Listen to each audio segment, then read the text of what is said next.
Hi, my name is Dory Bergman, and today I'll be doing a simulated first grade lesson plan on blends and digraphs. My lesson plan is based on the curriculum-based dynamic assessment model. I'll be working with a 7-year-old student named Karen who's not been diagnosed with any particular disability, but who is a struggling reader. Karen's difficulty with blends and digraphs keeps her from reading at grade level. The focus of today's lesson is to get Karen to be able to read the consonant blends and digraphs to thus progress in her reading skills.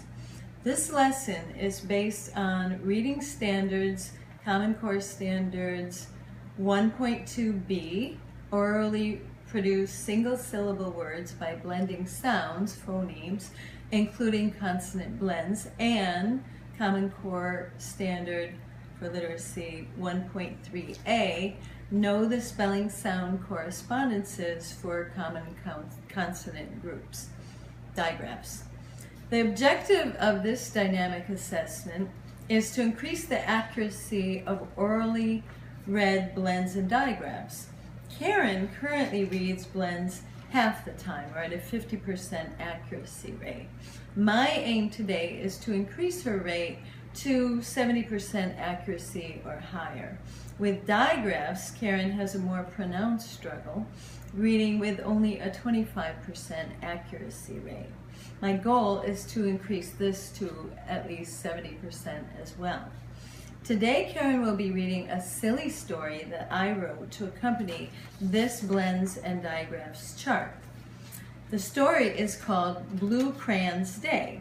I'll read it a bit later, but the story uses not only every blend and digraph in this chart, but it uses the pictures as well. By reading the story and using the chart, Karen will be learning how to become a better reader by decoding the blends and digraphs. To begin the dynamic assessment, Karen will read the story without the aid of the chart as part of her pretest. I will then be able to calculate Karen's error rate in reading blends and digraphs in the story, written especially to focus on these skills. After Karen reads the story once, I'll begin the mediation. I will teach her how the pictures in the chart function to remind us of the sounds of the two-letter phonemes or blends and digraphs, and can be used no matter what story is being read. In this story, however, the picture not only reminds us of the sounds, blends, and digraphs, it actually represents the word to be read. I will then read the story to her myself, because in this way, the story can come alive. If it's enjoyable, she'll be more motivated to give it a go. We can focus on the meaning and the sheer fun of reading first. As Karen listens, she will be able to envision the action, see my facial expressions, and try to make sense of all the silliness in the story. I will start by making a link between the chart of blends and digraphs and the characters in the story. After I read the story to Karen, I will give her the story again, this time with the chart as an aid. Here is the story. One day, a blue crayon met a slice of bread.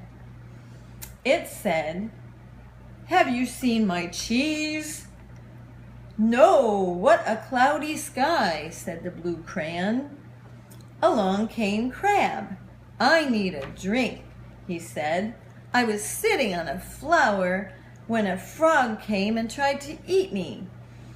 I hid in a glove, but there was a grasshopper in there knitting a scarf for a plant." "How did you get away?" asked Blue Crayon. "Well, a princess gave me a quarter to go to the school and get her a sheep who likes to skate. But instead, I got a slice.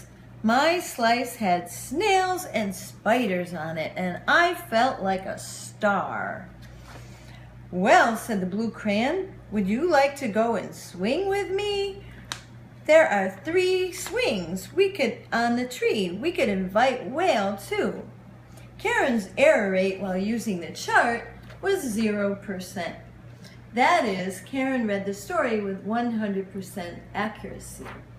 Following this test and mediation as a post-test, Karen will read lists of one-syllable words beginning with the same 25 blends and digraphs we've looked at so far, using the aid of the blend and digraph chart, and I will calculate her error rate.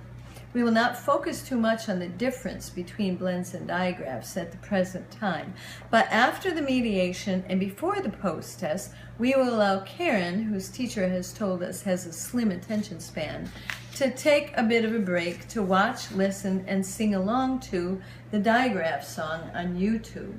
It's a lot of fun.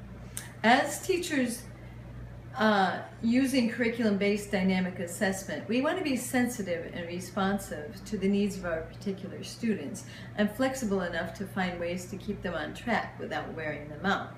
That's why we took a break and listened to the digraph song, which you can find on YouTube. It's quite fun. Naturally, we would continue to give Karen lots and lots of books to read and work to do, focusing on 1 or 2 blends and digraphs at a time. And we'll administer more curriculum-based dynamic assessments as we monitor Karen's skills. We can use a lot of activities that limit our focus, so we're not focusing on 25 blends and digraphs at the same time, but maybe focusing on 1 digraph at a time and doing more curriculum-based dynamic assessment with Karen. As for materials, in this lesson, we use merely a blends and digraphs chart and a list of words with blends and digraphs, and of course the story that was just a very silly story written with every object on this chart as a character to make this chart come alive for Karen and make it fun for her to read with me. Thank you very much and have a nice day.